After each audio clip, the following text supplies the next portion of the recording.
ලිව්වේ ඔබ දන්නවා අධ්‍යාපන අමාත්‍යාංශය මේ වන විට නිවේදනය කරලා තිබෙනවා ජූලි මාසේ 25 වෙනිදාගේ සිට නැවත පාසල් ආරම්භ කරන බවට අධ්‍යාපන අමාත්‍යාංශය පැත්තෙන් ඊට අදාළ ලිපියක් නිකුත් කරලා තිබෙනවා ලේකම්තුමාගේ අස්සනින් චක්‍රලේඛ ලිපියක් ඒ වගේම දකුණු පළාතේ පළාත් ලේකම් විසින් දකුණු පළාත් අධ්‍යාපන අමාත්‍යාංශයේ ලේකම්වරයා විසින් දකුණු පළාතට අදාළව තවත් නිවේදනයක් නිකුත් කරලා තිබෙනවා මේ පිළිබඳව කරුණු පැහැදිලි කරන්න තමයි මේ මාධ්‍ය හමුව කැඳවන්න තීරණය කරේ.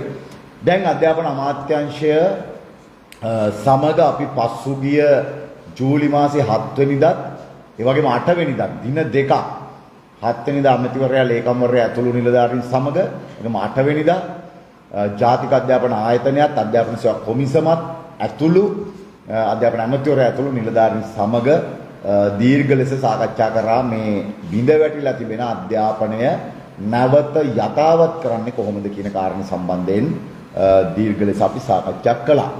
ඒ සාකච්ඡාවේදී අපි පෙන්නලා දුන්නා දැනට උද්ගත වෙලා තිබෙන තත්ත්වයක් එක්ක ගුරුවරුන්ට ප්‍රවාහන අපහසුතාව තිබෙනවා, දරුවන්ට ප්‍රවාහන අපහසුතාව තිබෙනවා. මේ ගුරුවරුන්ගේ සහ දරුවන්ගේ ප්‍රවාහන අපහසුතාව ගැටලු निराकरणे කරගෙන කොහොමද පාසල් ආරම්භ කරන්න කියන කාරණේ සම්බන්ධයෙන්. ඒක දැන් අධ්‍යාපන අමාත්‍යාංශය මේ නිකුත් කරලා තිබෙන නිවේදනයේ යම් ගැටලු ප්‍රමාණයක් නිර්මාණය වෙලා තිබෙනවා.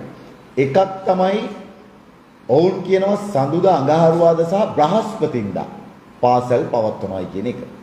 සඳුදා අඟහරුවාදා සහ බ්‍රහස්පතින්දා. මේ තීරණයත් එක්ක අපි දන්නා බොහෝ ගුරුවරු ප්‍රමාණයක් ඉන්නවා දුර බැහැර සිට නවාතැන් ගනිමින් පාසල් වලට අධ්‍යාපන කටයුතු සඳහා වාර්තා කරනවා. මේ ගුරුවරු සැලකිය යුතු අපහසුතාවයකට පත් වෙනවා. මොකද එකක් සඳුදා අඟහරුවාදා සහ බ්‍රහස්පතින්දා දිනය තීරණය කිරීම ඇතුළේ.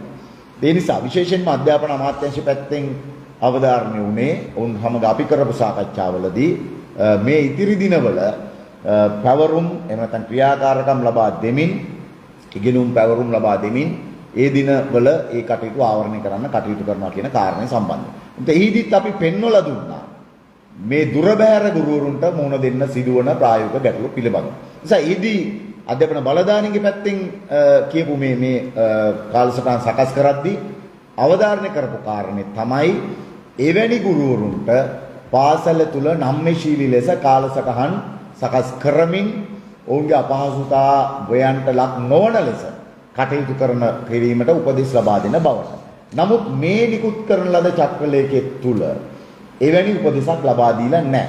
නිසා සඳුදා අඟහරුවාදා සහ බ්‍රහස්පතින්දා කියන දිනවල අධ්‍යයන අනධ්‍යයන කාර්ය මණ්ඩල සම්පූර්ණයෙන්ම පාසල් වලට සේවයට වාර්තා කළ යුතුයි කියන කාරණාව මේකේ සඳහන් වෙන්නේ. නිසා විශේෂයෙන්ම දුර බැහැර සිට සේවයට වාර්තා කරන ගුරුවරුන්ට නම්‍යශීලී කාලසටහන් සකස් කරගන්න උපදෙසක් මේ චක්‍රලේඛ ලිපියේ ලබා දීලා නැහැ. ඒක එතකොට මේ පාසල් ආරම්භයේදී අඩුවක් ලෙස තිබෙනවා.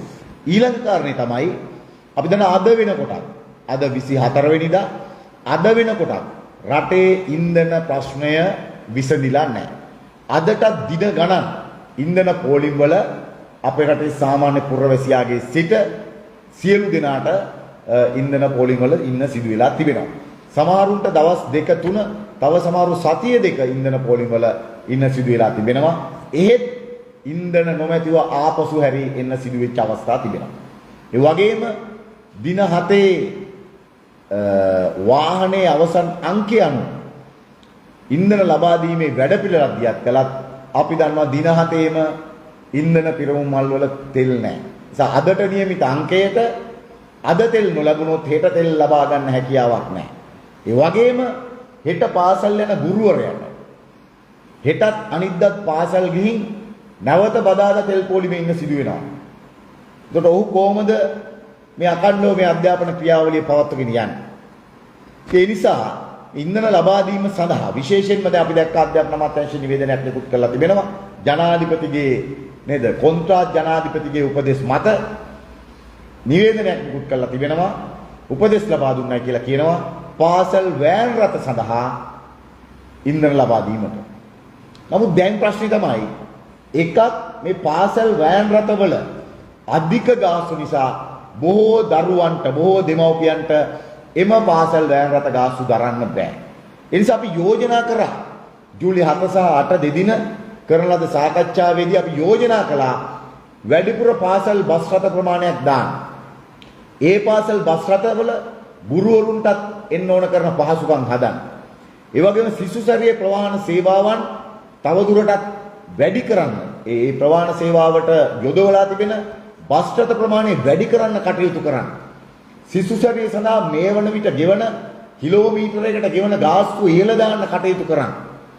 ඒ ආදී යෝජනා ගණනාවක් අපි ඉදිරිපත් කළා. නමුත් මේ නිවේදනය හෙට පාසල් ආරම්භ කරන්න නිකුත් කරනකොට එවැනි කිසිම පහසුකමක් සකස් කළා නැහැ. ඔවුන් කියන්නේ එකම එකයි පාසල් වෑන් රථ සඳහා ඉන්ධන ලබා දීමට වැඩපිළිවෙලක් හදන්න කියලා ජනාධිපති කනේ තෙල් ඇමතිට කිව්වා කියන එක තමයි ඔවුන් නිවේදනයක් ලෙස දාලා තිබෙන්නේ. ඒක මේ මොහොතේ පැන නැගිලා තිබෙන අර්බුදයට කිසිදු විසඳුමක් ලෙස අපි දකින්නේ නැහැ. පාසල් වෑන් රථවල අපේ දරුවෝ ඊටාම සුළු ප්‍රමාණයක් තමයි සේවාවන් ලබා ගන්න. අනිත් දරුවෝ එක්ක පොදු ප්‍රවාහන සේවාවේ එහෙම නැත්නම් දෙමව්පියෝ තමන්ගේ මෝටර රථේ මෝටර් සයිකලේ නැත්නම් මෝටර් රථේ තමයි දරුවන්ට ප්‍රවාහන පහසුකම් සලසා දෙන්නේ. ඒ නිසා ඒ සඳහා සුදුසු වැඩපිළිවෙලක් සකස් කර නොතිබීම හෙට ආරම්භ වන පාසල් අකණ්ඩව පවත්වාගෙන යාම සඳහා බාධාවක් බවට පත් වෙන්න පුළුවන්කම තිබෙනවා. විශේෂයෙන්ම ලංකා ගුරු සේවා සංගමයේ ලෙසත් අපේ රටේ බොහෝ වෘත්තීය සමිතිත් පාසල් ආරම්භයට කිසිසේත්ම විරුද්ධ නැහැ. අපි දිගටම සාකච්ඡා කළේ, අපි දිගටම බලපෑම් කරේ අකණ්ඩව අධ්‍යාපනය පවත්වාගෙන යාම සඳහා වැඩපිළිවෙළ සකස් කරන්න කියලා. අපි විශේෂයෙන් ඉල්ලා සිටියා ඉන්ධන නොමැති තත්වයක් තුල දරුවන්ගේ අධ්‍යාපනය පවත්වාගෙන යාම සඳහා ආණ්ඩුවෙන් වැඩපිළිවෙලක් කරන්න. නමුත් ඒක හැදුවේ නැහැ. ඒ විතරක් නෙමෙයි ඉන්ධන අකණ්ඩව සපයමින් ඉන්ධන තියෙන තත්වයක් තුල ඉන්ධන අකණ්ඩව සපයමින් අධ්‍යාපනය පවත්වාගෙන යාම සඳහා වැඩපිළිවෙලක් හදන්න කියලා අපි යෝජනා කළා. නමුත් ඒ යෝජනා සැලකිල්ලට අරගෙන නැහැ. ඒ වගේම මේකේ 3 ඡේදයේ සඳහන් කරනවා සිසු සිසුවියන්ට නිවෙස් සඳහා පාදක ඉගෙනීම ක්‍රියාකාරකම් ලබා දීම හෝ මාර්ගගත ක්‍රමයට ඉගැන්වීම. මාර්ගගත ක්‍රමයට ඉගැන්වීම. විශේෂයෙන්ම අපි දකිනවා මේ ඔන්ලයින් අධ්‍යාපනය අපේ රටේ සම්පූර්ණ අසාර්ථක එකක් බවට පත් වෙලා තිබෙනවා. ඔන්ලයින් අධ්‍යාපනයේ 34ක් වගේ ප්‍රමාණයක් ඒ 34ට අකණ්ඩ ඔන්ලයින් අධ්‍යාපනයේ නැහැ. ඒක ගියේ කොරෝනා වසංගත හමුවේ අපි දැක්කා. ඒ වගේම දැන් වෙනකොට තත්ත්වය තවත් උග්‍ර වෙලා තිබෙනවා. දෙමව්පියන්ට උපකරණ නැහැ. ඒ වගේම ඩේටා ටික මිලෙද ගන්න විදියක් නැහැ. ඒ වගේම සංඥා ප්‍රශ්න, සිග්නල් ප්‍රශ්නය විශාල ලෙස අපේ රටේ ප්‍රදේශ ගණනාවකට බලපාලා තිබෙන නිසා මේ ඔන්ලයින් අධ්‍යාපනය කියන එක අසාර්ථක එකක් බවට පත් වෙලා තියෙන නිසා අපි දිගටම අවධානය කළා. ඔන්ලයින් අධ්‍යාපනය පවත්වාගෙන යන්න නම් අවශ්‍ය ඩිවයිසස් ටික දෙන්න දරුවන්ට. ඔල හොරකම් කරපු සල්ලි ටික ඊයදම් කරලා හරි ඩිවයිසස් ටික දෙන්න. ඒ වගේම ඩේටා එක පැකේජ් එකක් නොමිලේ ලබා දෙන්න කටයුතු කරන්න. ඒ වගේම අවශ්‍ය තැන්වල ඒ සිග්නල් කුළුණු සංඥා කුළුණු ඉදි කරලා සංඥා ටික බාධාවකින් තොරව ලබා දෙන්න කටයුතු කරන්න. නමුත් ඒ කිසිවක් සැලසන්නේ නැතුව ආපෞසරයක් කියනවා. දැන් මේ අධ්‍යාපන ඇමති සුසිල් ප්‍රේමජයන්ත මහතාම ඔව් රාජ්‍ය ඇමති ලෙස ඉන්න කාලේ අපිත් එක්ක කරපු සාකච්ඡා තුළ පිළිගත් ඔන්ලයින් අධ්‍යාපනය අසාර්ථක කියලා. ඔව් පාර්ලිමේන්තුව අපිට මතකයි ප්‍රකාශ කළා ඔන්ලයින් අධ්‍යාපනය අසාර්ථකයි කියලා. එසේ තිබියදී දැන් ඔහු ඇමති ලෙස ඉඳන් නැවත ඔහුගේ ලේකම් ලියුම ගහනවා මාර්ගගත ක්‍රමයට මේ අධ්‍යාපනය පවත්වාගෙන යන්න කියලා. ඒක නේද? අපි දන්නේ නැහැ. එදා අසාර්ථක එක දැන් සාර්ථක වෙලා. එදාට වඩා ආර්ථික ප්‍රශ්න උග්‍ර වෙලා. එදාට වඩා මේ ප්‍රශ්න තව තවත් ඔඩු දුවලා තියෙනවා. දෙමව්පියන්ට දැන් දන්නවා අපේ පාසල් වල දරුවෝ විශාල ප්‍රමාණයක් ඉන්නවා. විශාල ප්‍රමාණයක් දරුවෝ ඉන්නවා උදේට ආහාර වේල නැතුව निराहारව පාසල් එන. පසුගිය කාලේ පුරාම උදෑසන රැස්වීම වලදී දරුවෝ විශාල ප්‍රමාණයක් කලන්තේ දාලා ඇද වැටුණා. හොයා බලද්දී උන් निराहारව තමයි පාසල් ඇවිල්ලා තිබෙන්නේ.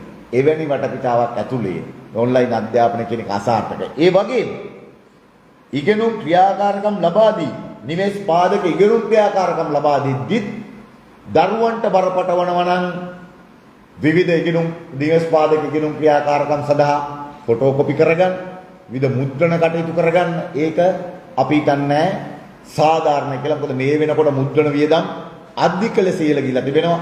ෆොටෝකොපි කොලයක් ගහගන්න තිතා විශාල වියදමක් දරන්න සිදු වෙලා තිබෙනවා.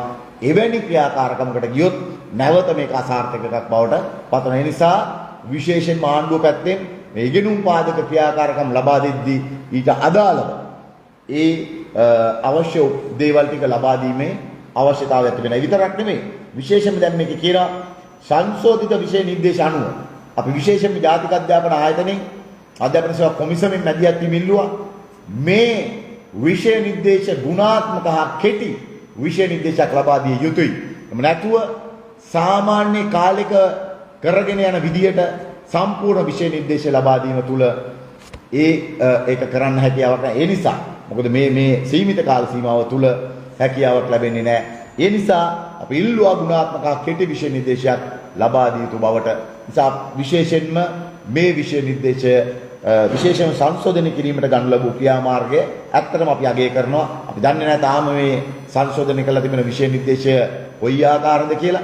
ගුරුවරුන්ගේ අදහස් යෝජනායක ඉදිරියේදී ඒ සංශෝධිත විෂය නිර්දේශ කෙතරම් ගැළපෙනවද කියන එක සම්බන්ධයෙන් අපි අපේ අදහස් හා යෝජනා ඉදිරිපත් කරන්න බලාපොරොත්තු වෙනවා. ඒ වගේම අපි විශේෂම විදුහල්පතිවරුන්ගෙන් ගුරුවරුන්ගෙන් ඉල්ලා සිටිනවා මේ චක්‍රලේඛ ඉතාම පැහැදිලිව ලේකම්වර නිකුත් කරපු ඊයේ දවසේ නිකුත් කරපු 19 වෙනිදා නිකුත් කරපු මේ චක්‍රලේඛය තුල සඳහන් වෙනවා ඉගෙනුම් ඉගෙනීම් ක්‍රියාවලියට බාධාවක් ඇති නොවන පරිදි සමස්ත ලංකා තරඟ ආදී දේවල් කරන්න. ඒ වගේම පාසල් කාලයේ අනවශ්‍ය ලෙස යොදා ගනිමින් අධික වියදම් දරමින් ඉගෙනුම් ඉගෙනීම් ක්‍රියාවලියට පරිබාහිර වෙනත් බාහිර කටයුතු කරන්න එපා, උත්සව කටයුතු කරන්න එපා කියලා ඉතාම